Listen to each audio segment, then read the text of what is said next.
আগামী ২৬শে জানুয়ারি দেশে প্রজাতন্ত্র দিবস। প্রজাতন্ত্র দিবসের প্যারেড অনুষ্ঠানে বিশেষ অতিথি হিসেবে রাজ্যের ওবিসিভুক্ত ৬ জন ছাত্রছাত্রী অংশগ্রহণ করবেন। ভারত সরকারের সামাজিক ন্যায় বিচার ও ক্ষমতায়ন মন্ত্রণালয়ের ব্যবস্থাপনায় রাজ্য সরকারের ওবিসি কল্যাণ দপ্তরের উদ্যোগে এই নির্বাচিত ছাত্রছাত্রীদের দিল্লিতে পাঠানো হচ্ছে।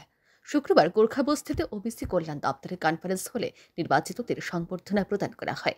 এই অনুষ্ঠানে উপস্থিত ছিলেন ওবিসি কল্যাণ দপ্তরের মন্ত্রী শান্তনা চাকমা, দপ্তরের সচিব তাপস রায়, অধিকর্তা নির্মল অধিকারী, নির্বাচিত ছাত্রছাত্রী সহ অন্যান্যরা। অনুষ্ঠানে নির্বাচিত ছাত্রছাত্রীদের অভিনন্দন জানান মন্ত্রী শান্তনা চাকমা। পরে সংশ্লিষ্ট অনুষ্ঠান প্রসঙ্গে সাংবাদিকদের মুখোমুখি হয়ে মন্ত্রী শান্তনা চাকমা জানান, দিল্লিতে অনুষ্ঠিতব্য ২৬শে জানুয়ারির কেন্দ্রীয় অনুষ্ঠানে যোগ দিতে যাচ্ছেন এই নির্বাচিত ছাত্রছাত্রীরা। তারা রিপাবলিক ডে প্যারেড অনুষ্ঠানে উপস্থিত থাকবেন। বিষয়টি রাজ্যের পক্ষে, রাজ্যের ওবিসি কল্যাণ দপ্তরের পক্ষে বিশেষ গৌরবের। দপ্তরের সহ অধিকর্তা রূপক ভট্টাচার্য তাদের গাইড করবেন। মন্ত্রী আরও জানান, এবারই প্রথম এ উদ্যোগ গ্রহণ করা হয়েছে। এর ফলে আগামী দিন ওবিসি সম্প্রদায়ভুক্ত অন্যান্য ছাত্রছাত্রীরাও বিশেষ উৎসাহিত হবে। জানুয়ারি প্রজাতন্ত্র দিবস, যেটাকে আমরা বলি সংবিধান দিবস হিসেবেও আমরা বলে থাকি। তো আমাদের যে ২৬শে জানুয়ারি খুবই গুরুত্বপূর্ণ দিন। এই দিনে যে আমাদের দেশের সবচেয়ে বড় যে আমরা জানি যে কোনো ব্যক্তি, সাধারণ ব্যক্তি সেই প্রোগ্রামে উপস্থিত হতে পারে না।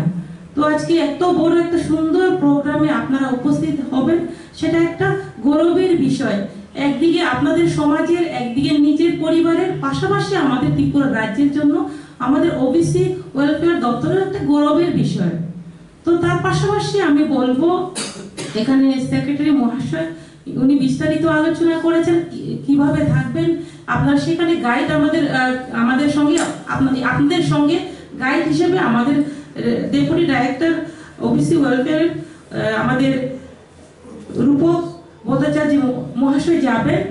তো সেই ক্ষেত্রে কোনো অসুবিধা হবে না। যেখানে যেখানে আপনাদের সমস্যা হচ্ছে দেখবে, সেই জায়গাতে আপনারা ওনাকে বলবেন।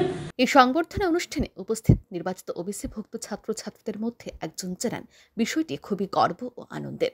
প্রজাতন্ত্র দিবসের কেন্দ্রীয় অনুষ্ঠানে রাজ্যের প্রতিনিধি হতে পারা আরও বেশি গর্বের এবং আনন্দের। অনুষ্ঠানে উপস্থিত থেকে দেশের প্রতিটি রাজ্যের বৈচিত্র্য এবং সংস্কৃতি সম্পর্কে তারা দেখতে ও জানতে পারবেন বলে জানান তিনি। Bureau report, RE news.